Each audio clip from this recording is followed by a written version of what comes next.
کیا فیصل مسجد کو بھی مدنی مسجد کی طرح شہید کر دیا جائے گا؟ پچھلے دنوں اسلام آباد کی جو ایڈمنسٹریشن ہے اس کی طرف سے مدنی مسجد، جس پہ میں ایک ویڈیو بھی بنا چکا ہوں، اسے شہید کر دیا گیا۔ جب لوگوں نے غصے کا اظہار کیا تو گورنمنٹ کی طرف سے ایک بیان آتا ہے کہ ہم نے اتنے کروڑ روپیہ انویسٹ کیا ہے اور ایک اور جگہ اس مسجد، اس مدرسے کو شفٹ کر دیا ہے۔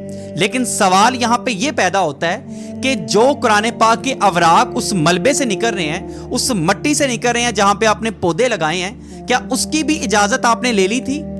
کیا اس کا بھی فدیہ آپ نے ادا کر دیا ہے؟ آپ کو اس چیز کی بالکل نہیں پڑی۔ آپ نے راتوں رات مسجد کو شہید کیا ہے۔ کسی ایک بندے کے بھی ایمان نے اس کو نہیں جھنجھوڑا کہ اندر جا کے چیک کر لوں کتنے قرآن پاک اندر پڑے ہیں، اندر جا کے چیک کر لوں کتنے مدنی اوراق وہاں پہ پڑے ہیں، کتنے اللہ کے نام اندر پڑے ہیں، ہمارے نبی کے کتنے نام اندر پڑے ہیں۔ کسی نے یہ جاننے کی زحمت ہی نہیں کی۔ اب آپ موقف دے رہے ہو کہ آپ نے جگہ بدل دی، اور پھر سب سے غلط موقف جو مجھے گورنمنٹ کا لگا وہ یہ ہے کہ یہ مسجد اسلام آباد کی خوبصورتی کو متاثر کر رہی تھی، اور یہ مساجد بھی کبھی خوبصورتی کو متاثر کرتی ہیں، اور مساجد تو خوشبوئیں پھیلاتی ہیں، مساجد کی تو برکات ہوتی ہیں، اذانوں کی تو مٹھاس ہوتی ہے۔ لیکن چلو آپ نے یہ فیصلہ کر لیا۔ اس کے بعد میرا سوال یہ ہے کہ جب اتنے عرصے سے یہ مسجد اللیگل جگہ پہ بنی تھی تو کیا گورنمنٹ سو رہی تھی؟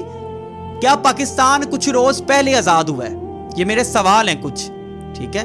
لیکن ہماری جو گورنمنٹ ہے وہ اتنی پریس کانفرنس کرتی ہے، اتنے ہی سوالوں کے جواب دیتی ہے جو ان کے مطلب کے ہوتے ہیں۔